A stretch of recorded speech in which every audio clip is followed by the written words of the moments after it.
എന്ന് പറഞ്ഞ അവന് റാഹത്തുണ്ടാവൂല. അതുപോലെ പ്രിയപ്പെട്ട മുഅ്മിനീങ്ങളെ, നിസ്കാരം അവന് വലിയൊരു ഭാരമായി തോന്നുന്നതാണ്. അതിന് പുറമെ ഒരൊറ്റ ഹദീസിൽ നബി തങ്ങൾ മുനാഫിഖിന്റെ അടയാളം പറഞ്ഞു, ഇദാ ഹദ്ദസ കദബ, അവൻ സംസാരിക്കുമ്പോഴെല്ലാം നുണയാണ് പറയുക. എവിടെയുള്ള ഞാൻ ഫോണിൽ എവിടെയാണ് അല്ലെ? ഫോൺ വിളിക്കുന്ന സമയത്ത് ഇപ്പൊ മൊബൈൽ ഫോൺ വന്നതുകൊണ്ട് സുബ്ഹാനല്ലാഹ് തെറ്റ് കൂടുതലായി പെരുകുകയും കൂടുതൽ അസ്തഗ്ഫിറുല്ലാഹ് എല്ലേണ്ട കാലാണ്. നിങ്ങൾ നോക്കൂ, അപ്പോൾ നബി സല്ലല്ലാഹു അലൈഹി വസല്ലം തങ്ങൾ പറഞ്ഞു മുനാഫിഖിന്റെ നമ്മൾ നന്നായി ശ്രദ്ധിക്കണം. പ്രിയപ്പെട്ട ഉമ്മമാരെ, അമ്മായിമ്മയോട് കളവ് പറഞ്ഞാലും കളവാണ്. ചെറിയ മക്കളോട് ഉസ്താദിനോട് പോയിട്ട് പനിയാന്ന് പറഞ്ഞേക്ക് എന്ന് പറയാനായിരുന്നുള്ള ഉമ്മമാര് പഠിപ്പിക്കുന്നത് അൽ-ഉമ്മു മദ്റസത്തുൻ ഇദാ അഅദദത്ഹാ, ഉമ്മ ആ കുട്ടിയുടെ പാഠശാല നിങ്ങളാണ്. അറിയുമോ ശൈഖ് ജീലാനി റളിയല്ലാഹു അൻഹുവിന്റെ ദറജ എവിടെയാണ്? ഖുത്ബുൽ അഖ്താബ് എന്ന ദറജയാണ്. എല്ലാ ഖുത്ബുമാരുടെയും ഖുത്ബാണ്, ശൈഖുമാരുടെയും ശൈഖാണ്. അങ്ങനത്തെ മുഹയ്യിദ്ദീൻ ശൈഖ് റളിയല്ലാഹു അൻഹുവിനോട് ചോദിച്ചു, നിങ്ങൾ ഇത്ര വലിയ ദറജയിലെത്താനുള്ള കാരണം എന്താണ്? മുഹയ്യിദ്ദീൻ ശൈഖിന്റെ അതേ ദറജയിലേക്ക് കടക്കുന്ന മഹാന്മാരെ 70 മഹാന്മാരെ ഇബ്ലീസ് പഴപ്പിച്ചിട്ടുണ്ടല്ലോ. വലിയ ഒരു കടമ്പ കടക്കുന്ന സമയത്താണ് സുബ്ഹാനല്ലാഹ് ഏറ്റവും ഇബ്ലീസ് പിന്നാലെ കൂടുക നല്ല വിശ്വാസമുള്ള മനുഷ്യന്മാരെ പിന്നാലെയാണ്. നമ്മുടെ നാട്ടിൽ സുബ്ഹാനല്ലാഹ് ഒരു പുത്തനാശയക്കാരനുണ്ട്. അവനതാ സുബൈക്ക് പള്ളിയിലെത്തുന്നു. കാരണം ഇബ്ലീസിന് ഞാൻ പേപ്പിക്കേണ്ട ആവശ്യമില്ല. കാരണം അവന്റെ വിശ്വാസം ശരിയല്ലാത്തത് കൊണ്ട് അല്ലാഹു അവന്റെ നിസ്കാരം സ്വീകരിക്കില്ല. മുഹമ്മദുർ റസൂലുള്ളാഹി സ്വല്ലല്ലാഹു അലൈഹി വസല്ലം. അപ്പോൾ നമ്മളെ ഇബ്ലീസ് നമ്മൾ നന്നാവുന്നതിനനുസരിച്ച് റമദാനിൽ സുബ്ഹാനല്ലാഹ് നിങ്ങൾ കണ്ടില്ലേ, ചില ആളുകൾ നന്നാകാൻ അങ്ങ് തീരുമാനിച്ച് റമദാന് ശൈത്താനെ കെട്ടിയിടുന്നുള്ളത് ശരിയാണ്. എന്നാൽ അതിന്റെ മുമ്പുള്ള ദിവസം അവൻ നന്നാൻ തീരുമാനിച്ചിട്ട് കുറച്ചു ദിവസം വഅദിന് പോവാന്ന് തീരുമാനിച്ച് അങ്ങനെ അവനിങ്ങനെ ജമാഅത്തിനൊക്കെ പോയിരുന്ന ആളായിരുന്നു. വഅദിന് പോകാൻ വേണ്ടി തീരുമാനിച്ചു പാതിരക്ക് വഅദ് കേൾക്കാൻ പോയി. ഇത് പറഞ്ഞയച്ചത് ചിലപ്പോ ഇബ്ലീസ് ആയിരിക്കും. ഇബ്ലീസ് ഇവനോട് നല്ല കാര്യവും ചെയ്യിപ്പിക്കും. ഇബ്ലീസിന്റെ പിന്നിലുള്ളത്, അവന്റെ പിന്നിലുള്ള ലക്ഷ്യം ഇന്നത്തെ സുബഹി ഇവന്റത് കളാക്കണമെന്നാണ്. അപ്പൊ നമ്മളങ്ങനെ നമ്മളങ്ങനെ വഞ്ചനയിൽ പെട്ടുപോകാൻ പാടില്ല. ഇബ്ലീസ് അവരെ ചതിപ്പാനായി ചെന്നാരെ ഇബ്ലീസ് ചാച്ചിക്കിടത്തി അയച്ചോവർ. ശൈഖ് ജീലാനി റളിയല്ലാഹു അൻഹുവിന്റെ ദർബാറിലും ഇബ്ലീസ് വന്നതാണ്. എന്നിട്ട് അവസാനത്തെ പരീക്ഷണത്തിലും ശൈഖ് ജീലാനി തങ്ങൾ അങ്ങ് ജയിച്ചപ്പോ ഇബ്ലീസ് പറയാണ്, നിങ്ങളെ പോലെയുള്ള 70 ആളുകളെ ഈ കടമ്പയിൽ വെച്ചാണ് ഞാൻ പിടിച്ചിരുന്നത്. നിങ്ങൾ ഇവിടെ നിന്നും രക്ഷപ്പെട്ടല്ലോ. ഇത്രയും വലിയ ദറജയുള്ള ശൈഖ് ജീലാനി റളിയല്ലാഹു അൻഹുവിനോട് ചോദിച്ചല്ല നിങ്ങൾക്ക് അങ്ങനെ കിട്ടാനുള്ള കാരണം? മഹാനവറുകൾ പറഞ്ഞു, കളവ് പറയരുതെന്നും ചൊന്നാര് കള്ളന്റെ കയ്യിൽ പൊന്ന് കൊടുത്തോവർ. എന്റെ ഉമ്മ എന്നോട് ഞാൻ പഠിക്കാൻ വേണ്ടി പടിവാതിലിറങ്ങുമ്പോ ബഗ്ദാദിലേക്ക് പഠിക്കാൻ വേണ്ടി പോകുമെന്ന് ഉമ്മ പറഞ്ഞതാണ്. ജീവിതത്തിലും കളവ് പറയരുത് മോനെ. മുഅ്മിനീങ്ങൾ, യഥാർത്ഥ മുഅ്മിനീങ്ങൾ കളവ് പറയാറില്ല എന്ന എന്റെ ഉമ്മായുടെ ഒരൊറ്റ ഉപദേശം ശിരസാ വഹിച്ചതുകൊണ്ടാണ്, ജീവിതത്തിൽ പകർത്തിയതാണ്. ഇതുപോലെയുള്ള സകല വിജയത്തിന്റെ വിഹായിസുകളെ കീഴടക്കാനും എനിക്കുള്ള മുതൽകൂട്ടി എന്റെ അടിസ്ഥാന ശില സത്യസന്ധതയാണെന്ന് ശൈഖ് അബ്ദുൽ ഖാദിർ ജീലാനി ഖദ്ദസല്ലാഹു സിർറഹുൽ അസീസ് ഒരു ദിവസം 5 പ്രാവശ്യം കളവ് പറഞ്ഞാൽ അവൻ കദ്ദാബീങ്ങളുടെ പച്ചക്കള്ളം പറയുന്നവർ എന്നുള്ളവരുടെ പട്ടികയിലാണ്. അല്ലാഹു നമ്മളെ നന്നാക്കി തരട്ടെ. അപ്പം മുനാഫിഖീങ്ങൾ തൊള്ള തുറന്ന് നുണ പറയും. ചില പെണ്ണുങ്ങളുണ്ട് അങ്ങനെ. സുബ്ഹാനല്ലാഹ്, നിസാര കാര്യത്തിന് നിങ്ങളെ അടുത്ത നാട്ടിൽ നിന്ന്, ഞാനിപ്പോ പേരൊന്നും പറയുന്നില്ല, എന്നോട് ഒരു 5-6 ബുർദ മജ്ലിസിന്റെ മുമ്പ് ഒരു ഭർത്താവ് ദുആ ചെയ്യാൻ പറഞ്ഞത്, എന്റെ ഭാര്യ നന്നാവാൻ നിങ്ങൾ ദുആ ചെയ്യണം ഉസ്താദേ, ഞാൻ ദുആ ചെയ്തോളാം. എന്താ ഭാര്യയുടെ കുഴപ്പമെന്താണ്? അവൾ കളവല്ലാതെ പറയുകയില്ല. ചില സമയത്ത് അവൾക്ക് കളവ് പറയേണ്ട അത്യാവശ്യമൊന്നുമില്ല, സത്യം പറഞ്ഞാലും ഒന്നും വരാനുമില്ല. പക്ഷേ എന്നാലും അത് അവൾക്കൊരു ശീലമാണ്. സത്യം പറഞ്ഞാൽ എന്തെങ്കിലും സംഭവിച്ചു പോകുമോ എന്ന പേടിയാണ്. അതിന്റെ പേരിൽ എന്റെ ഭാര്യ കളവല്ലാതെ പറയാറില്ല. എന്നാൽ ഇത് മുനാഫിഖിന്റെ അടയാളമാണ്. ഇനിയോ വഇദാ ഖാസമ ഫജറാ, പിണങ്ങിക്കഴിഞ്ഞാൽ തെറി അഭിഷേകം നടത്തുക, തെറിപ്പൂരം. സുബ്ഹാനല്ലാഹ്. തമ്മിൽ തെറ്റിക്കഴിഞ്ഞാൽ അയൽവാസിയാണ്, അല്ലെങ്കിൽ ഭാര്യയോട് ചെറിയൊരു ദേഷ്യം വന്നാൽ, ഭാര്യയോടൊരു പിണക്കം വന്നാൽ ഭാര്യ തിരിച്ചടിക്കൂല എന്നുറപ്പാണ്, അവള് തിരിച്ചടിക്കൂല എന്നുറപ്പാണ്. അപ്പോൾ ഭാര്യയോട്, സുബ്ഹാനല്ലാഹ്, അങ്ങാടിയിൽ തോറ്റതിന് ഭാര്യയോട് എന്ന് പറഞ്ഞതുപോലെ മറ്റുള്ളവരെ പോയിട്ട് തെറി പറഞ്ഞാൽ തിരിച്ചെന്തെങ്കിലും കിട്ടും. പക്ഷേ പാവം ഭാര്യയുടെ അടുക്കൽ നിന്നൊരു പ്രതികരണവും ഇല്ലാത്തത് കൊണ്ട് അവളോട് തെറി പറയുന്നു. ഇങ്ങനെ പിണങ്ങിക്കഴിഞ്ഞാൽ തെറി പറയുന്നത് അത് മുനാഫിഖിന്റെ അടയാളമാണ്, കപട വിശ്വാസികളുടെ ലക്ഷണമാണെന്ന് മുഹമ്മദുർ റസൂലുള്ളാഹ്. ഒരു മുഅ്മിനിന്റെ വായിൽ നിന്ന് അങ്ങനെ തെറി വരൂല. ഇനിയോ വഇദ ഉതുമിന ഖാന, വിശ്വസിച്ചാൽ വിശ്വാസവഞ്ചന നടത്തുക, വിശ്വസിച്ചവനെ പറ്റിച്ചു കളയുക. ഷെയർ ബിസിനസ് നടത്തിയപ്പോൾ, കൂട്ടുകച്ചവടം നടത്തിയപ്പോൾ, അതുപോലെ തന്നെ വിശ്വസിച്ച് മുതൽ ഏൽപ്പിച്ചപ്പോൾ, തന്റെ വീടിന് കരാറ് തന്നപ്പോൾ, ഇങ്ങനെയുള്ള എല്ലാ മേഖലകളും ഇന്ന് വഞ്ചനയുടെ ലോകമാണ്. അങ്ങനെ വഞ്ചന നടത്തൽ അത് മുനാഫിഖിന്റെ അടയാളമാണെന്ന് ത്വാഹ റസൂലുള്ളാഹ് സ്വല്ലല്ലാഹു അലൈഹി വസല്ലം തങ്ങൾ പറഞ്ഞതാണ്. യഥാർത്ഥ മുഅ്മിനീങ്ങളായി ജീവിക്കാൻ മുനാഫിഖീങ്ങളിൽ നിന്ന്, വേണ്ടാത്ത ചിന്തകളിൽ നിന്ന്, അതുപോലെയുള്ള ബിദ്അത്തിന്റെ, നിഫാഖിന്റെ, കുഫറിന്റെ ചിന്തയിൽ നിന്ന് അല്ലാഹു സുബ്ഹാനഹു വ തആല നമ്മളെയും കുടുംബത്തെയും സലാമത്താക്കട്ടെ. അതുകൊണ്ട് എന്റെ പ്രിയപ്പെട്ട മുഅ്മിനീങ്ങളെ, ഞാൻ പ്രത്യേകമായി ഓർമ്മപ്പെടുത്തിയതാണ്. അങ്ങനെ ഞാൻ എന്തിനാ അത് പറഞ്ഞതെന്നറിയോ? നിസ്കാരം മഹാന്മാർക്ക് വലിയ ഹരമാണ്. ആമിർ ഇബ്നു ഖൈസ് റളിയല്ലാഹു അൻഹു എന്നും 1000 റക്അത്ത് നിസ്കരിക്കുന്ന മഹാനാണ്. 1000 റക്അത്ത് നിസ്കരിക്കുന്ന മഹാനാണ്. അങ്ങനെ നിസ്കരിക്കുന്ന ആമിർ ഇബ്നു ഖൈസ് റളിയല്ലാഹു അൻഹു അതാ തന്റെ വിരിപ്പിലേക്ക് വരുമ്പോ എന്നും ഒരു പ്രസംഗം നടത്തും. തന്റെ വിരിപ്പിലേക്ക് അങ്ങ് കയറുമ്പോ മഹാനവറുകൾ വലിയൊരു പ്രഖ്യാപനം നടത്തും. യാ മഅവാ കുല്ലി ശർരിൻ മാ റളിതുകി തർഫത ഐൻ. ഓ സർവ ശർറിന്റെയും സങ്കേതമായ, എല്ലാ ശർറിന്റെയും മടക്കസ്ഥാനമായ വിരിപ്പേ, കിടപ്പാടത്തെ വിളിച്ചുകൊണ്ട് മഹാനവറുകൾ പ്രഖ്യാപിക്കുകയാണ്. മാ റളീതുകി തർഫത ഐൻ.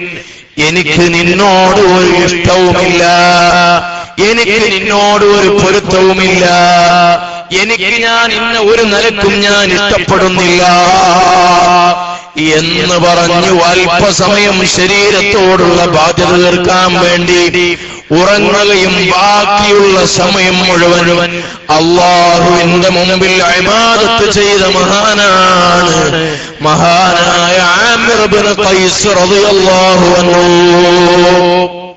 അവരെ കണ്ടിട്ടാണ് നമ്മൾ പഠിക്കേണ്ടത്.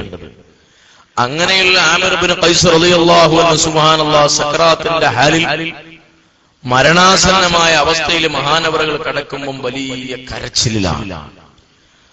ആമിർ ഇബ്നു ഖൈസ് റളിയല്ലാഹു അൻഹു വലിയ കരച്ചിലാണ്. 1000 റക്അത്ത് നിസ്കരിക്കുന്ന മഹാനാണ്. നമുക്ക് നിസ്കരിക്കാൻ തന്നെ മടിയാണ്. അവിടെയാണ് ആമിർ ഇബ്നു ഖൈസ് റളിയല്ലാഹു അൻഹുവിന്റെ ജീവിതം വായിക്കേണ്ടത്. എന്നും 1000 റക്അത്ത് നിസ്കരിക്കുന്ന ആമിർ ഇബ്നു ഖൈസ് റളിയല്ലാഹു അൻഹു മഹാനവറുകൾ കരയുമ്പോൾ കൂട്ടുകാര് ചോദിച്ചു, അല്ല നിങ്ങൾ എന്തിനാണ് കരയുന്നത്? മഹാനവറുകൾ പറഞ്ഞു, മോനെ എനിക്ക് പേടിയാണ്, എനിക്ക് വലിയ ബേജാറുള്ളത് ഒരൊറ്റ ആയത്താണ്, എന്നെ പേടിപ്പെടുത്തുന്നത് ഖുർആനിന്റെ ഒരായത്താണ്. ഇന്നമാ യതഖബ്ബലുല്ലാഹു മിനൽ മുത്തഖീൻ, തീർച്ചയായും അല്ലാഹു ഇബാദത്തുകൾ സ്വീകരിക്കുന്നത് മുത്തഖീങ്ങളിൽ നിന്ന് മാത്രമാണ്, ഭയഭക്തിയുള്ളവരിൽ നിന്ന്, തഖ്വയുള്ളവരിൽ നിന്നാണ് അല്ലാഹു സുബ്ഹാനഹു വ തആല ഇബാദത്ത് സ്വീകരിക്കുക. ഇത് അല്ലാഹു പറഞ്ഞതാണ്. അതേ തഖ്വയില്ലാത്തവരിൽ നിന്ന് ഇബാദത്ത് അല്ലാഹു സ്വീകരിക്കുന്നുണ്ടെങ്കിൽ അത് അല്ലാഹുവിന്റെ പരിപൂർണമായ ഔദാര്യമാണ്. അപ്പോൾ ഞാൻ നിസ്കരിച്ച നിസ്കാരങ്ങൾ സ്വീകരിക്കണമെങ്കിൽ, ഞാൻ നിസ്കരിച്ച നിസ്കാരം അല്ലാഹു സ്വീകരിക്കണമെങ്കിൽ ഞാൻ തഖ്വയുള്ളവനാവേണ്ടതുണ്ട്. ഞാൻ മുത്തഖീങ്ങളിൽ പെടുമോ എന്നാലോചിച്ച് സക്കറാത്തിന്റെ ഹാലിൽ കരഞ്ഞ മഹാനാണ് മഹാനായ ആമിർ ഇബ്നു ഖൈസ് റളിയല്ലാഹു തആല അൻഹു. സുബ്ഹാനല്ലാഹ്, നിങ്ങൾ നോക്കൂ. അതുകൊണ്ട് വിശുദ്ധമായ റമദാനിൽ സംഗമിക്കാൻ ഭാഗ്യം ലഭിച്ച നമ്മൾ ഇതിന്റെ ഓരോ സെക്കൻഡുകളും ഉപയോഗപ്പെടുത്തൽ നമ്മുടെ ബാധ്യതയാണ്. ദിക്റിലൂടെയും പ്രത്യേകമായി ചൊല്ലേണ്ട ദിക്റിലൂടെയും ഇഅ്തികാഫിലൂടെയും ഗസാലി ഇമാം റളിയല്ലാഹു അൻഹു പറഞ്ഞല്ലോ, നിനക്ക് നന്നാവണം. എന്നാൽ എത്ര കാലം, എത്ര സമയം സിനിമ കണ്ടു, എത്ര സമയം ഗൈബത്ത് പറഞ്ഞു, എത്ര സമയം അങ്ങാടിയിലിരുന്നു, എത്ര സമയം തമാടിത്തരം ചെയ്തു, ഈ സമയം ഇങ്ങോട്ട് കാൽക്കുലേറ്റ് ചെയ്തെടുക്കുക, കൂട്ടിയെടുക്കുക. എന്നിട്ട് അത്ര സമയം പള്ളിയിലിരുന്നാൽ നിനക്ക് നന്നാവാമെന്ന് അബൂ ഹമീദ് ഗസാലി റളിയല്ലാഹു തആല അൻഹു പറഞ്ഞതാണ്. അതുകൊണ്ടാണ് പഴയകാലത്തിൽ ആളുകൾ അവസാന സമയങ്ങളിൽ അവർ പള്ളിയിൽ ചെലവഴിച്ചവരാണ്. നബി സല്ലല്ലാഹു അലൈഹി വസല്ലം തങ്ങൾ റമദാൻ മാസത്തിന്റെ പ്രധാനപ്പെട്ട ഭാഗങ്ങളിൽ അവസാനത്തെ 10 ഹബീബ് പള്ളിയിൽ നിന്ന് പുറത്തിറങ്ങാറില്ല. നബി സല്ലല്ലാഹു അലൈഹി വസല്ലം തങ്ങൾ പരിപൂർണമായ ഇബാദത്തിലാണ്. അല്ലാഹു സുബ്ഹാനഹു വ തആല ഇഅ്തികാഫിരിക്കാൻ നമുക്ക് ഭാഗ്യം തരട്ടെ. അവസാനത്തെ 10 ഒറ്റയിട്ട രാവുകൾ നമ്മൾ രാത്രി ഹയാത്താക്കി പള്ളിയിലോ മജ്ലിസുകളിലോ ഇരുന്നിട്ട് നമ്മൾ സമയം ചെലവഴിക്കേണ്ടതാണ്. നമ്മുടെ മജ്ലിസ് ഇൻഷാ അല്ലാഹ് കുമ്മണിപ്പറമ്പിലെ മജ്ലിസ്, പ്രിയപ്പെട്ട മുഅ്മിനീങ്ങളെ, റമദാൻ മാസത്തിൽ 25-ാം രാവിലാണ്. 25-ാം രാവിലെ ഇൻഷാ അല്ലാഹ് ഏകദേശം 2 മണി ആകുന്ന സമയം വരെ അവിടെ നോമ്പ് തുറക്കാൻ സൗകര്യമുണ്ടാകും, തറാവീഹ് നിസ്കരിക്കാനും. അതിനുശേഷം ആ വരുന്ന ആളുകൾ മുഴുവൻ സുബ്ഹാനല്ലാഹ് ഖസീദത്തുൽ ബുർദയും ബദർ ബൈത്തും ഇത് മാസത്തിൽ അവിടെ നടക്കുന്നതാണ്. അതൊക്കെ ആ മജ്ലിസിൽ വെച്ചിട്ടാണ് നടക്കുക. അതിനു പുറമെ ദിക്റും സ്വലാത്തും ദുആവുമായി ആ ഒരു രാത്രി 25-ാം രാവ് ഒറ്റയിട്ട രാവാണ്. ലൈലത്തുൽ ഖദറിന് സാധ്യതയുള്ളത് 27-ാം രാവിലാണെന്ന് പറഞ്ഞ മഹാന്മാരുണ്ട്. റമദാൻ മാസത്തിലെ ഒറ്റയിട്ട രാവുകളിൽ അത് പ്രതീക്ഷിച്ച് മുതലെടുക്കണം, നഷ്ടപ്പെടുത്തരുത് എന്ന് പറഞ്ഞ മഹാന്മാരുണ്ട്. അപ്പോൾ ആ ഒറ്റയിട്ട രാവ് ഇങ്ങനെ നമ്മളെ പരിസരത്ത് 29-ാം രാവിലെ മജ്ലിസുണ്ട്, 27-ാം രാവിലുണ്ട്. ഇങ്ങനെ ചില ആളുകൾ പറയും, അങ്ങനെ മജ്ലിസിലൊന്നും പോകാൻ പാടില്ല, പള്ളിയിൽ പോകാൻ മതി, ഇങ്ങോട്ട് ഇപ്പം വരെ കടന്നുപോകും ചെയ്യും. അല്ലേ? ഏത് മജ്ലിസിലാവും പോവാറുള്ളത്, ഏത് പള്ളിയിലാ പോവാറുള്ളത്? ഇല്ല. അപ്പൊ പള്ളിയിൽ ഇഅ്തികാഫിരിക്കാൻ നല്ല കാര്യമാണ്. പക്ഷേ ആയിരക്കണക്കിന് മുഅ്മിനീങ്ങൾ ഇനി പള്ളിയിൽ ഒരു മജ്ലിസ് അങ്ങനെ സംഘടിപ്പിച്ചാൽ അത് വലിയ കാര്യമാണ്. പ്രിയപ്പെട്ട മുഅ്മിനീങ്ങളെ, അപ്പോൾ അങ്ങനെയുള്ള രാവുകളിൽ മജ്ലിസുകളിൽ പങ്കെടുത്തിട്ട് നമ്മുടെ പാപം പൊറുപ്പിക്കണം. അല്ലാഹുവിന്റെ റഹ്മത്തിന്റെ മലക്കുകൾ ഇറങ്ങുന്ന തനസ്സലുൽ മലായികത്തു വറൂഹു ഫീഹാ, ജിബ്രീൽ അലൈഹിസ്സലാമും മറ്റു മലക്കുകളും ഇറങ്ങി വരുന്ന രാവാണ് ലൈലത്തുൽ ഖദർ. അത് നമ്മൾ ഉറങ്ങിയിട്ട് ഇത്ര കാലം 365 ദിവസവും നമ്മൾ ഉറങ്ങിയതാണ്, 360 ദിവസവും നമ്മൾ ഉറങ്ങിയതാണ്. എന്നാൽ ഒരു 5 ദിവസം ഒറ്റയിട്ട രാവ് 5 ദിവസമാണ്. ഇത് നമ്മൾ നഷ്ടപ്പെടുത്താൻ പാടില്ല. അല്ലാഹു സുബ്ഹാനഹു വ തആല നമുക്ക് തൗഫീഖ് തരട്ടെ. അപ്പോൾ നല്ല നല്ല ഇഅ്തികാഫിരുന്നിട്ട് നമ്മൾ സമയം തീർക്കണം. റമദാനിന്റെ ഓരോ സെക്കൻഡുകളും വിലപ്പെട്ടതാണ്. ആഖിറത്തിലേക്ക് സമ്പാദിക്കാനുള്ള അവസരമാണ്. ആഖിറത്തിലേക്ക് സമ്പാദിക്കാനുള്ള അവസരമാണ്. നിങ്ങൾ നോക്കൂ, റമദാന്റെ മഹത്വം എന്താണ്? നമുക്കെല്ലാവർക്കും അറിയാം വിശുദ്ധമായ റബീഉൽ അവ്വലിന്റെ മഹത്വം. ഉലിദൽ ഹബീബു സയ്യിദുൽ മുതഅബ്ബിദു വന്നൂറു മിൻ വജനാതിഹി യതവഖദു യാ റബ്ബി സ്വല്ലി അലൻ നബി മുഹമ്മദി മുൻജിൽ ഖലായിഖി മിൻ ജഹന്നമ ഫീ ഗദീ. വിശുദ്ധമായ റബീഉൽ അവ്വൽ മാസം, അത് അത്ര വലിയ മഹത്വം കിട്ടാൻ കാരണം നബി തങ്ങൾ ജനിച്ചു എന്നുള്ളതാണ്. അതുപോലെ പല മാസത്തിനും പല മഹത്വമാണ്. വെള്ളിയാഴ്ചയുടെ മഹത്വം ആദം നബിയെ പടച്ചു എന്നുള്ളതാണ്. എന്നാൽ വിശുദ്ധമായ റമദാനിന്റെ മഹത്വം എന്താണ്? ശഹ്റു റമദാൻ അല്ലദീ ഉൻസില ഫീഹിൽ ഖുർആൻ. ഖുർആൻ അവതീർണമായ മാസമാണ്. അപ്പോൾ ഒന്നാമത്തെ 10 റഹ്മത്തിന്റെ 10ആയും, രണ്ടാമത്തെ 10 പാപമോചനത്തിന്റെ 10ആയും, മൂന്നാമത്തെ 10 നരകമോചനത്തിന്റെ 10ആയും, ഇതിന് പുറമെ 1000 മാസത്തേക്കാൾ മഹത്വമുള്ള ലൈലത്തുൽ ഖദ്ർ കൊണ്ട് ഇങ്ങനെ രാവും പകലിനെ അല്ലാഹു ഈ മാസത്തെ ആദരിച്ചത് ഖുർആൻ കൊണ്ടാണെങ്കിൽ, മോനെ നീ ആ ഖുർആനിനെ നെഞ്ചിലേറ്റി കഴിഞ്ഞാൽ നിന്റെ മഹത്വം എന്താണ്? ആ ഖുർആനിനെ പാരായണം ചെയ്യുന്ന നാവിന്റെ മഹത്വം എന്താണ്? ആ ഖുർആനിന്റെ പാരായണം നടക്കുന്ന വീടിന്റെ മഹത്വം എന്താണ്? ആയാതു ഹഖിം മിനാ റഹ്മാനി മുഹദസതുൽ ഖദീമത്തുൻ സിഫാതുൽ മൗസൂഫി ബിൽ ഖീദാമി മൗലായ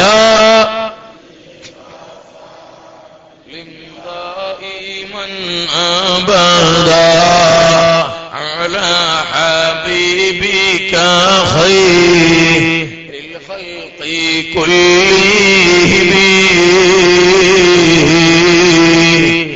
അപ്പോൾ ആ ഖുർആൻ അവതരിച്ച മാസത്തിന് മഹത്വമുണ്ടെങ്കിൽ ലൈലത്തുൽ ഖദ്റിന്റെ മഹത്വം എന്താണ് അറിയില്ലേ? വമാ അദ്റാക മാ ലൈലത്തുൽ ഖദ്ർ. 1000 മാസത്തേക്കാൾ മഹത്വമുള്ള ലൈലത്തുൽ ഖദ്റിന് മഹത്വം കിട്ടിയത് വിശുദ്ധ ഖുർആൻ അവതരിച്ചു എന്ന മഹത്വമാണ്. അപ്പോൾ സർവ മഹത്വത്തിന്റെയും അടിസ്ഥാനം ഖുർആൻ അവതരണമാണെങ്കിൽ അല്ലാഹുവിന്റെ കലാമാകുന്ന ഖുർആനിന്റെ മഹത്വം എന്താണ്? അത് ജീവിതത്തിൽ പകർത്തുന്ന നിന്റെ മഹത്വം എന്താണ്? സുബ്ഹാനല്ലാഹ്. ഒരു ഹർഫ് അലിഫ് ലാം മീം എന്നോദിയാൽ അതിലെ അലിഫിനും ലാമിനും മീമിനും 10 വീതം 3 × 10 30. ഇങ്ങനെ ഖുർആനിന് ഒരു ഹർഫിന് 10 കൂലി. അത് റമദാനിലുള്ളതല്ല, റമദാൻ അല്ലാത്ത മാസത്തിലാണ്. അപ്പോൾ റമദാനിൽ അതിന്റെ മഹത്വം എത്രയാണ്? അപ്പൊ റമദാനിന്റെ ഒരു ദിവസം നിങ്ങളൊരു യാസീൻ ഓതിയാൽ എത്ര ആയിരക്കണക്കിന് ഹർഫുകളാണ്, ലക്ഷക്കണക്കിന് കൂലികളാണ്. സുബ്ഹാനല്ലാഹ്. അതെ, ഇങ്ങനെ ലക്ഷക്കണക്കിന് കൂലി വാരാൻ നീ ഒരൊറ്റ യാസീൻ ഓതിയാൽ മതിയല്ലോ. ഇങ്ങനെ പാരത്രികമായ ലോകത്ത് നിന്റെ അക്കൗണ്ട് വർദ്ധിപ്പിക്കാൻ വേണ്ടി, നിന്റെ ഡെപ്പോസിറ്റ് വർദ്ധിപ്പിക്കാൻ വേണ്ടി ഖൈറായ കാര്യങ്ങൾ കൂട്ടി ഗുണിച്ചിട്ട് നീ പടച്ച തമ്പുരാന്റെ പ്രീതി വാങ്ങേണ്ടവനാണ്. അങ്ങനെയാണ് ബുദ്ധിയുള്ളവർ.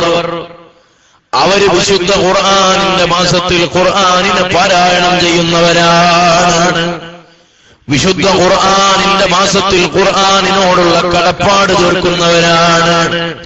ഖുർആന്റെ വലിയ മഹത്വം കേൾക്കുമ്പോഴാണ് സുബ്ഹാനല്ലാഹ് ചില ചെറുപ്പക്കാര് ആലോചിക്കുന്നത്, ഉസ്താദേ ശരിയാണ്, പക്ഷേ ഞങ്ങൾക്ക് ഖുർആൻ ഓതാൻ അറിയില്ല. SSLCയുടെ കാരണം പറഞ്ഞ് 5ാം ക്ലാസ്സിൽ തന്നെ വെച്ചിട്ട് വാപ്പസ് മദ്രസ പഠനം നിർത്തിയതാണ്. മതപരമായ പഠനം നിർത്തിയതുകൊണ്ട് ഖുർആൻ ഓതാൻ അറിയില്ല. അങ്ങനെയുള്ള മക്കൾ ബാപ്പമാരെ ആഖിറത്തിൽ വിടുകയില്ല.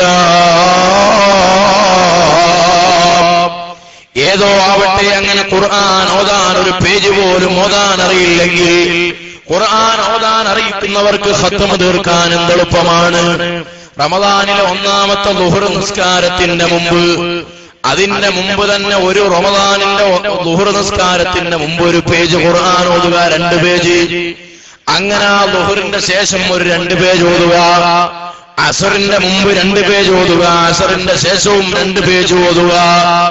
ഇങ്ങനെ ഓരോ 5 വഖ്ത് നിസ്കാരത്തിന്റെ മുമ്പും പിമ്പും 2 പേജ് വീതം ഓതിയാൽ ഒരു ദിവസം നിനക്ക് 20 പേജ് ഓതാൻ കഴിയും. അതായത് ഒരു ജുസ് ഓതാൻ കഴിയും. 30 ജുസുള്ള ഖുർആൻ 30 റമദാനിന്റെ രാപ്പകലുകൾ കൊണ്ട് നിനക്ക് ഓതി തീർക്കാൻ കഴിയും.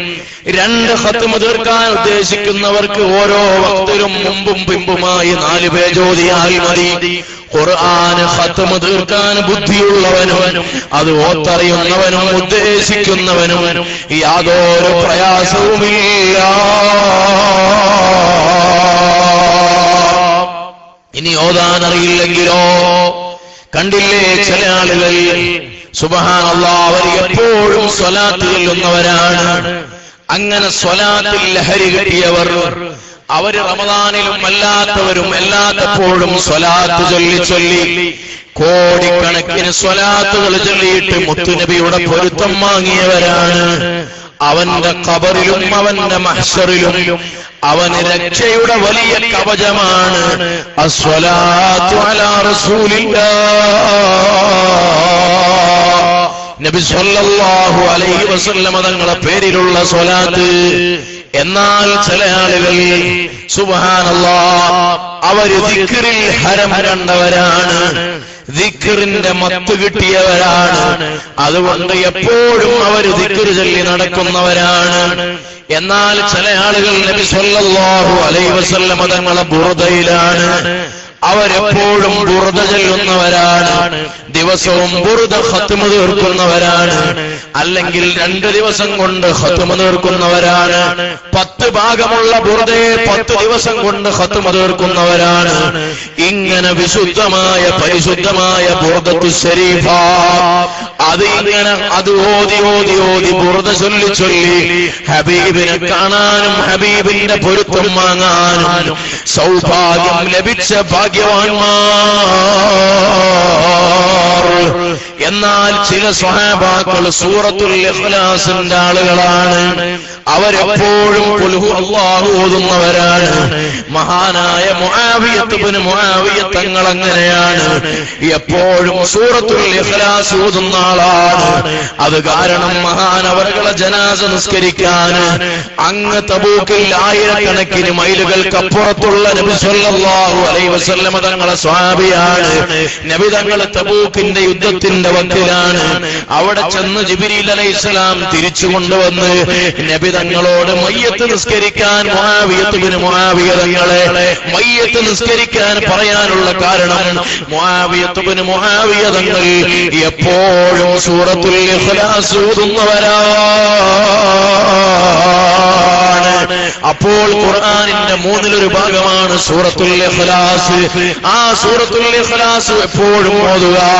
റമദാൻ കഴിയുമ്പോഴേക്ക് 1,00,000 തവണയെങ്കിലും സൂറത്തുൽ ഇഖ്ലാസ് ഓതിയിട്ട് മോനെ നീ സൂറത്തുൽ ഇഖ്ലാസിന്റെ ആളാവുക. അങ്ങനെ ഖുർആനിനോട് ഓത്ത് അറിയാത്തവനോടാണ് ഈ പറയുന്നത്. അങ്ങനെ ഖുർആനിനോടുള്ള കടപ്പാട് തീർക്കുക. അല്ലാഹു തൗഫീഖ് നൽകുമാറാവട്ടെ. ഞാൻ സുദീർഘമായി സംസാരിക്കുന്നില്ല പ്രിയപ്പെട്ട മുഅ്മിനീങ്ങളെ. ഇന്നലെ പാതിരാവിലും വയലായിരുന്നു, ഇനി രാത്രിയും വയലുണ്ട്. അങ്ങനെ 3 നേരം ഭക്ഷണം കഴിക്കുന്നതിന് വരെ 3 നേരം ഇങ്ങനെ വയലറിഞ്ഞുകൊണ്ട് വലിയ നിങ്ങൾക്കറിയാലോ അല്ലേ, പിന്നെ അതിനകത്തൊരു കപ്പാസിറ്റിയാണ്. ഇതിനെ പോലത്തെ ജീവനില്ലാത്ത ആളുകളും ആയാലും പിന്നെ വല്ല വയൽ വരെ എനിക്ക് അറിയില്ല. അപ്പൊ അതുകൊണ്ട് കൂടുതലായി സംസാരിക്കാൻ അൽഹംദുലില്ലാഹ് അല്ലാഹു സുബ്ഹാനഹു വ തആല പറഞ്ഞതൊക്കെ നമ്മൾ സ്വീകരിക്കുമാറാവട്ടെ. അങ്ങനെ സൂറത്തുൽ ഇഖ്ലാസിന്റെ ആളുകളായി മാറിയ മഹാന്മാർ. എന്നാൽ ചില ആളുകളുണ്ട്, അവർ സൂറത്ത് യാസീനിന്റെ ആളുകളാണ്. എപ്പോഴും സുബ്ഹാനല്ലാഹ്. കഴിഞ്ഞ ആഴ്ച ഒരു ഉമ്മ വന്നിട്ട് ഇങ്ങനെ വിഷമം പറഞ്ഞപ്പോ, യാസീൻ ഓതാൻ പറഞ്ഞപ്പോ ഉമ്മ പറയാണ്, ഞാൻ ജിദ്ദയിൽ നിന്ന് വിളിച്ചൊരുമ്മയാണ്, ഞാൻ സ്ഥിരമായി ഓതണമെന്നില്ല എന്ന് പറഞ്ഞപ്പോ എനിക്കതൊരു വിഷമവുമില്ല. ചുരുങ്ങിയതൊരു ദിവസം ഒരു 7 യാസീനെങ്കിലും ഞാൻ ഓതാറുണ്ട്. സുബ്ഹാനല്ലാഹ്, അത് അവർക്കൊരു ഹരമാണ്. ഇങ്ങനെ സൂറത്ത് യാസീൻ പതിവാക്കിയ ആളുകൾ അറിയോ, നിങ്ങൾക്കൊരു മഹാന്റെ ചരിത്രം പറഞ്ഞിട്ട് ഞാൻ എന്റെ വഅലിന്റെ അവസാന ഭാഗത്തേക്ക് വരികയാണ്. മോനെ, ഇങ്ങനെ അല്ലാഹു സുബ്ഹാനഹു വ തആല നിനക്ക് നൽകിയ പ്രത്യേകമായ അനുഗ്രഹങ്ങൾ, അതിന് നന്ദി പ്രകടിപ്പിക്കുന്ന ബുദ്ധിയുള്ള അടിമയായി മാറേണ്ടവനാണ്, ധിക്കാരിയായി മാറാൻ പാടില്ല. നബി സല്ലല്ലാഹു അലൈഹി വസല്ലം തങ്ങൾ മുഅ്മിനിന്റെ അടയാളം പറഞ്ഞല്ലോ. മുഅ്മിനീന് എല്ലാം ഗുണമാണ്, അത് മുഅ്മിനല്ലാതെ ലഭിക്കുകയില്ല. കാരണം അല്ലാഹു എന്തെങ്കിലും ഒരു നന്മ ചെയ്തു കൊടുത്താൽ അവനതിന് പകരം നന്ദി ചെയ്യുന്നവനാണ്. എന്തെങ്കിലും രോഗം കൊടുത്തിട്ടോ മറ്റോ അവനെ പരീക്ഷിച്ചു കഴിഞ്ഞാൽ അവൻ അപ്പോൾ ക്ഷമിക്കുന്നവനാണ്. ഇങ്ങനെ സജ്ജനങ്ങളുടെ സൽഗുണനുള്ള സമ്പന്നരായി നമ്മൾ മാറേണ്ടവരാണ്. അല്ലാഹു സുബ്ഹാനഹു വ തആല നമ്മളെ നന്നാക്കി തരട്ടെ. എപ്പോഴും സൂറത്ത് യാസീൻ ഓതുന്ന മഹാൻ മരിക്കാൻ കിടക്കുകയാണ്. സുബ്ഹാനല്ലാഹ്, ചില ആളുകൾ മരിക്കുന്ന സമയം പ്രിയപ്പെട്ട മുഅ്മിനീങ്ങളെ, നിങ്ങൾക്കറിയോ മഹാന്മാര് രേഖപ്പെടുത്തി വെച്ചിട്ടുണ്ട്. ഇമാം അബൂ ഹാമിദുൽ ഗസാലി റളിയല്ലാഹു അൻഹു രേഖപ്പെടുത്തി വെച്ചതാണ്. ഇബ്ലീസ് ലഅനത്തുല്ലാഹി അലൈഹി പറയുന്നു, ഞാനൊരു മനുഷ്യനെ പഴപ്പിക്കാൻ വേണ്ടി മരണാസന്ന വേളയിൽ ദാഹം മൗത്തത് കൂട്ടിടും, ഇബ്ലീസ് കൂസിനെ കാട്ടിടും, നേരം ലഈനവനാട്ടുവാൻ ബദരീങ്ങളെ തുണ റബ്ബനാ.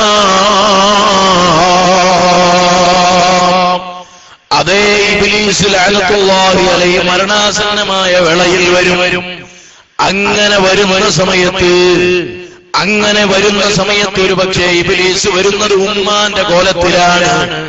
അതേ ഏറ്റവും ബേജാറുള്ള സമയമാ, ഏറ്റവും വേദനയുള്ള സമയമാ, ഏറ്റവും വെപ്രാളമുള്ള സമയമാ, ഏറ്റവും ദാഹമുള്ള സമയമാ, സക്കറാത്തിന്റെ സമയം. ആ സമയത്ത് ഉമ്മാന്റെ കോലത്തിൽ വന്നിട്ടാണ് വെള്ളം കൊണ്ടുവരുന്നത്. അല്ല, പലപ്പോഴും ചിലർക്ക് ഉപ്പാനോടായിരിക്കും വലിയ സ്നേഹം, ഉപ്പാക്ക് മകനോടായിരിക്കും സ്നേഹം. അപ്പോൾ ഇബ്ലീസ് വരുന്നത് ഉപ്പാന്റെ രൂപത്തിലാണ്. ആ സമയത്ത് ഈമാൻ ഊരപ്പെടാൻ സാധ്യതയേറെയാണ്. അല്ലാഹു സുബ്ഹാനഹു വ തആല നമ്മളെ കാക്കട്ടെ. നിങ്ങൾക്കറിയോ, നമ്മൾ എത്രയോ നിസ്കരിച്ചവരാണ്, സമയം അത് മുഴുവൻ നഷ്ടപ്പെട്ടു പോകുന്നതാണ്. അല്ലാഹു നമുക്ക് സലാമത്ത് തരട്ടെ. അറിയോ പ്രിയപ്പെട്ട മുഅ്മിനീങ്ങളെ, എപ്പോഴും സൂറത്ത് യാസീൻ ഓതുന്ന മഹാനാണ്. അങ്ങനെ അദ്ദേഹം മരണാസന്ന വേളയിലാണ്. കൂട്ടത്ത് സമീപത്ത് ഒരുപാട് ആളുകളുണ്ട്, ഇയാൾ യാസീൻ ഇങ്ങനെ ഓതാണ്. അങ്ങനെ യാസീൻ ഓതി ഇന്നീ ലഫീ ളലാലിൻ മുബീൻ,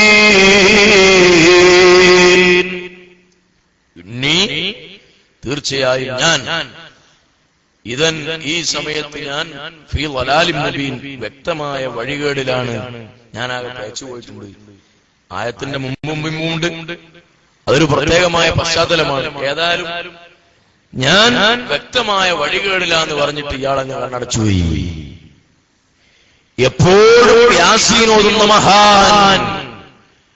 അദ്ദേഹം മരിക്കുന്ന സമയത്ത് പറയുന്നത് ഇന്നി ഇദൽ ലഫീ ളലാലിൻ മുബീൻ, ഞാൻ വ്യക്തമായ വഴികേടിലാണല്ലോ എന്ന ആയത്തോതിയിട്ട് അദ്ദേഹം അങ്ങ് മരിച്ചുപോയി. ഖബറടക്കം ചെയ്ത കൂട്ടുകാരുടെ മനസ്സിൽ സമാധാനമില്ല. ദിവസങ്ങൾ കഴിഞ്ഞപ്പോൾ ഇദ്ദേഹത്തെ സ്വപ്നം കാണുകയാണ്. ചോദിച്ചു, കൂട്ടുകാരുടെ ചോദ്യം, കൈഫ ഫഅലല്ലാഹു ബിക്, അല്ലാഹു നിങ്ങളെ എന്ത് ചെയ്തു? അപ്പൊ പറയുകയാണ്, ഗഫറലി റബ്ബി, എന്റെ റബ്ബ് എന്റെ സർവ പാപങ്ങളും എനിക്ക് പുറത്തു തന്നിട്ടുണ്ടല്ലോ. കൂട്ടുകാര് തിരിച്ചു ചോദിച്ചുവല്ല, നിങ്ങളല്ലേ ഞാനാകെ പഴച്ചുപോയി, ഞാൻ വ്യക്തമായ വഴികേടിലാണ് എന്ന ആയത്തോതിയിട്ട് നിങ്ങളല്ലേ മരിച്ചുപോയത്? അപ്പോൾ പറഞ്ഞു, ഞാൻ എപ്പോഴും സൂറത്ത് യാസീൻ ഓതുന്ന ആളാണ്. അതുകൊണ്ട് എപ്പോഴും ഞാൻ യാസീൻ ഓതുന്നത് കൊണ്ട് എന്റെ അവസാന സമയവും യാസീനായി പോയി. യാസീനിലായത്താണല്ലോ ഇന്നി ഇദൽ ലഫീ ളലാലിൻ മുബീൻ, ഞാൻ വ്യക്തമായ വഴികേടിലാണ് എന്ന ആയത്തങ്ങ് ഓതിയപ്പോൾ എന്റെ ബോധം പോയി. എന്റെ ബോധമങ്ങ് നഷ്ടപ്പെട്ടു പോയി. പിന്നെ എനിക്ക് എന്റെ ബോധം വരുന്നത് ഖബറിൽ വെച്ചാണ്. ആ ഖബറിൽ വെച്ച് രണ്ടാളെന്നെ വിളിച്ചിട്ട് ചോദിച്ചു, മൻ റബ്ബുക, നിന്റെ രക്ഷിതാവാരാണ്? അപ്പോഴാണ് എനിക്ക് ബോധം വരുന്നത്. ഉടനെ തന്നെ ഞാൻ യാസീന്റെ ബാക്കി ഭാഗം അങ്ങോതി, ഇന്നി ആമന്തു ബിറബ്ബിക്കും ഫസ്മഊൻ, തീർച്ചയായും ഞാൻ ആമന്തു, ഞാൻ വിശ്വസിച്ചിട്ടുണ്ടല്ലോ, ബിറബ്ബിക്കും, നിങ്ങളെ റബ്ബിനെ കൊണ്ട്, ഫസ്മഊൻ, നിങ്ങൾ കേട്ടുകൊള്ളുക. മലക്കുകൾ ചോദിച്ചു, നിന്റെ റബ്ബാരാണ്? ഞാൻ അപ്പൊ യാസീന്റെ വാക്യം ഓതി, ഇന്നി ഇദൽ ലഫീ ളലാലിൻ മുബീൻ, ഇന്നി ആമന്തു ബിറബ്ബിക്കും ഫസ്മഊൻ, ഞാൻ നിങ്ങളെ റബ്ബിനെ കൊണ്ട് വിശ്വസിച്ചിട്ടുണ്ട്. അപ്പോഴാ ഖീല ദുഖുലിൽ ജന്ന, സ്വർഗത്തിൽ കടന്നോളൂ എന്ന് പറയപ്പെട്ടു. അപ്പോൾ ഖാല യാ ലൈത ഖൗമി യഅലമൂൻ, മഹാനവറുകൾ പറഞ്ഞു, യാ ലൈത ഖൗമി യഅലമൂൻ യാസീന്റെ വാക്യാണ്. യാ ലൈത ഖൗമി യഅലമൂൻ, എന്റെ സമുദായം ഇതൊന്നും അറിഞ്ഞിരുന്നെങ്കിൽ എത്ര നന്നായിരുന്നു, എന്റെ കൂട്ടുകാർ ഇതറിഞ്ഞിരുന്നെങ്കിൽ എത്ര നന്നായിരുന്നു എന്ന യാസീന്റെ ബാക്കി ഭാഗം ഞാൻ അങ്ങ് ഓതിയപ്പോഴാണ് നിങ്ങൾക്ക് എന്റെ ഖബറിലുള്ള അവസ്ഥ അറിയാൻ കഴിഞ്ഞത്, എന്റെ ഖബറിലുള്ള സന്തോഷം അറിയാൻ കഴിഞ്ഞത്. എനിക്കൊരു വിഷമവുമില്ല. അപ്പോൾ യാസീൻ ഓതിയവന്റെ ഖബറിൽ യാസീന് രക്ഷക്കെത്തുന്നതാണ്. റമദാനിൽ ഖുർആൻ പതിവാക്കിയവന് റമദാൻ അനുകൂലമായി സാക്ഷി നിൽക്കുമ്പോൾ ഖുർആനും അനുകൂലമായി സാക്ഷി നിൽക്കുന്നതാണ്. മോനെ, ഇങ്ങനെ എന്തെങ്കിലും ഒരു കണക്ഷൻ വേണം. സുബ്ഹാനല്ലാഹ്, ചില ആളുകൾക്ക് എസ്ഐയുമായി വലിയ ബന്ധമാണ്, ചില ആളുകൾക്ക് MLA-യുമായി വലിയ കണക്ഷനാണ്. ഇങ്ങനെ ഭൗതികമായ കണക്ഷനുകളും ഭൗതികമായ സർട്ടിഫിക്കറ്റുകളും സകല മൂലാമാലകളും പിടിവള്ളികളാക്കി നടക്കുന്നവരാണ് നാം. എന്നാൽ യഥാർത്ഥമായ പിടിവള്ളി വേണം, സ്വലാത്തിന്റെ പിടിവള്ളി വേണം, ബുർദായുടെ പിടിവള്ളി വേണം, സൂറത്ത് യാസീന്റെ പിടിവള്ളി വേണം, അല്ലെങ്കിൽ സൂറത്തുൽ മുൽക്കിന്റെ പിടിവള്ളി വേണം. ഇങ്ങനെ ആഖിറത്തിൽ നിനക്ക് പ്രത്യേകമായ എന്തെങ്കിലും പരിഗണനയുള്ളവനായി, പ്രത്യേകമായ കാവലിന് എന്തെങ്കിലും ഉള്ളവനായി നീ മാറണം. അല്ലാഹു സുബ്ഹാനഹു വ തആല നമുക്ക് തൗഫീഖ് തരട്ടെ. ഈ വിശുദ്ധമായ റമദാൻ മാസത്തെ ആദരിച്ചതിന്റെ പേരിൽ മാത്രം സ്വർഗത്തിൽ കടന്ന ഭാഗ്യവാന്മാരുണ്ട്. ഈ റമദാനിനെ മാത്രം നിന്ദിച്ചിട്ട് നരകത്തിൽ പോയവരുണ്ട്. അതുപോലെയുള്ള ദൗർഭാഗ്യവാന്മാരെ തൊട്ട് അല്ലാഹു നമ്മളെ കാക്കട്ടെ. റഹ്മാനും റഹീമുമായ രാജസയ്യിദായ മലിക്കുൽ മുലൂക്കായ അല്ലാഹ്, ഇത്ര നേരം വഅദ് കേട്ടവർ, അതുപോലെ തന്നെ കഴിഞ്ഞ മജ്ലിസുകളിൽ വന്നവർ എല്ലാവർക്കും ഖൈറും ബറക്കത്തും റാഹത്തും ഈമാനും തഖ്വയും നിലനിർത്തി കൊടുക്കുക അല്ലാഹ്.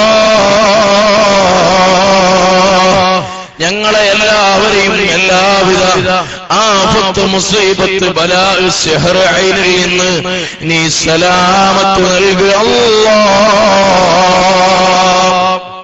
കാസർഗോഡ് നിന്ന് ഖലീൽ എന്ന പേരുള്ള മുതഅല്ലിം 111 രൂപ നൽകി ദുആ കൊണ്ട് വസിയത്ത് ചെയ്തിട്ടുണ്ട്. സുഹൃത്തിന്റെ വെള്ളപ്പാണ്ട് മാറാൻ വേണ്ടി അല്ലാഹുവിന് ശിഫ നൽകണം റഹ്മാനെ.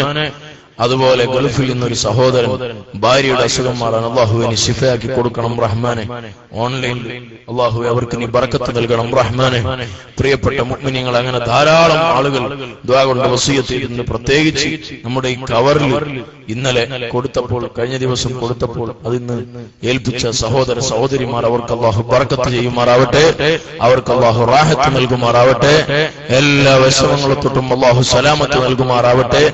റമദാനിൽ നമ്മൾ ചെയ്യുന്ന സ്വതഖകൾക്ക് സുബ്ഹാനല്ലാഹ് ഇരട്ടി ഇരട്ടിയായി അല്ലാഹു സുബ്ഹാനഹു വ തആല പ്രതിഫലം നൽകുന്ന പരിശുദ്ധമായ മാസമാണ്. റബ്ബേ, എത്ര ഇവിടെ സംഭാവന ചെയ്തോ അത് ഇരട്ടി ഇരട്ടി ഇരട്ടിയായി ദുനിയാവിലും ആഖിറത്തിലും ഉപകാരപ്പെടുന്ന വലിയ ഒരു സ്വതഖയായി നീ സ്വീകരിക്കുക അല്ലാഹ്. ഈ പള്ളിയെ സഹായിച്ചവരെ നീ സഹായിക്കണം അല്ലാഹ്. ഇവിടെ സംബന്ധിച്ചവരെ നീ സഹായിക്കണം അല്ലാഹ്. ഞങ്ങളെ മജ്ലിസ് ദുആക്ക് ഇജാബത്തുള്ള മജ്ലിസാക്കുക അല്ലാഹ്. ഇൻഷാ അല്ലാഹ്